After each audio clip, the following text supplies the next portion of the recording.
तर तसं नाही आहे. गेल्या महिन्याभरापासून जसं आपण बघतो टीव्हीवरती की डोनाल्ड ट्रम्प यांना युक्रेनचे प्रमुख व्लादिमीर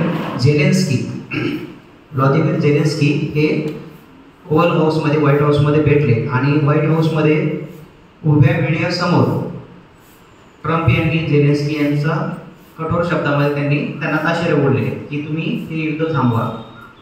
आणि झेलेन्स्की यांचं म्हणणं असं आहे की या युद्धाला आपल्या ट्रम्प त्याच्यावरती त्यांना स्पष्ट सांगताय की जे तुम्ही बोलताय ते प्रत्यक्षात घडताना दिसत नाही. विशेषतः या युद्धाचं रिसेंट म्हणजे आताच्या काळामध्ये महत्त्व याच कारणासाठी आहे की ट्रम्प यांनी आपल्या भूमिकेमध्ये किंवा अमेरिकेच्या भूमिकेमध्ये जो बदल केलेला आहे.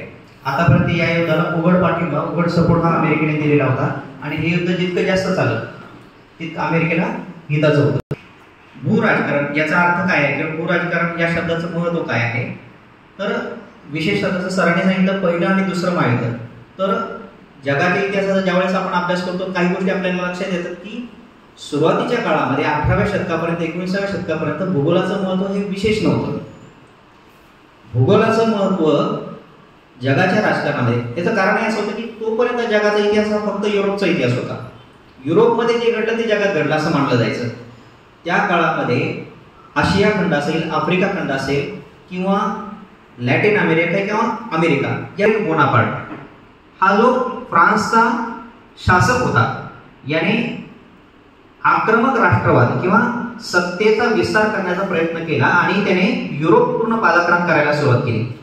आणि नेपोलियनची ही जी महत्वाकांक्षा होती या महत्वाकांक्षेला कुठेतरी इंग्लंडला असेल किंवा बाकीच्या शेजारी राष्ट्रांना त्यांना असं वाटायला लागले की हा आपल्या अस्तित्वाचा घाला आहे. पण त्याची जी महत्वाकांक्षा होती ती विजिगीषू म्हणजे जगामध्ये आपल्या बरोबरीचा दुसरा कोणी असणार नाही असं व्हावं ही होती. मग त्याला सगळ्यात पहिल्यांदा जो सेटबॅक बसला तो होता रशियामध्ये. त्याने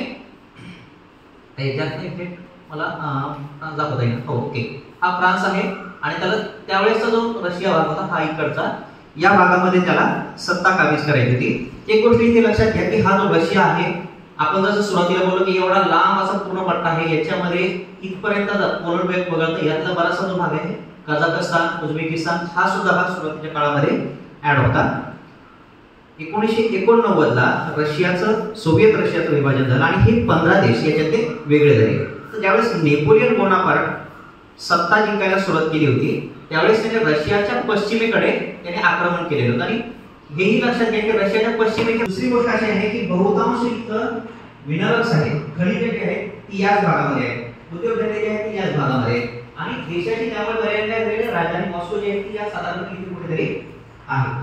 मग स्वाभाविक होतं की नेपोलियन बोनापार्टने ज्यावेळेस आक्रमण केलं दाखवलं की माझा पराभव रशियाने केलेला नाही, माझा पराभव रशियाच्या भूगोलाने केलेला आहे.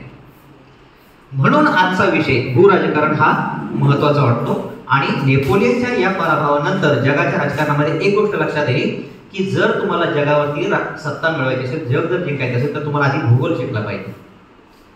आणि यातूनच कुठेतरी भूराजकारणाचा उदय झाला असं आपण म्हणतो. पण नेमकं भूराजकारण काय आहे ज्याला आपण जिओ पॉलिटिक्स म्हटलेलं आहे, भूराजकारण ज्याला म्हटलेलं आहे मी सोप्या शब्दामध्ये सांगितलं इथे की सत्ता, राजकारण आणि आंतरराष्ट्रीय संबंध यांचा ज्यावेळेस आपण भूगोलाशी संयोग साधतो किंवा या तीन घटकांचा सत्तेचा, राजकारणाचा, आंतरराष्ट्रीय संबंधाचा ज्यावेळेस आपण अर्थ भूगोलाच्या माध्यमातून समजून घ्यायला लागतो त्यावेळेस जे काय निवड येते ते आहे भूराजकारण. मग याच्या संदर्भात मी जसं आधी तुम्हाला उदाहरण दिलं ते म्हणजे नेपोलियन आणि रशियाचं होतं. याच्याशिवाय 1894 मध्ये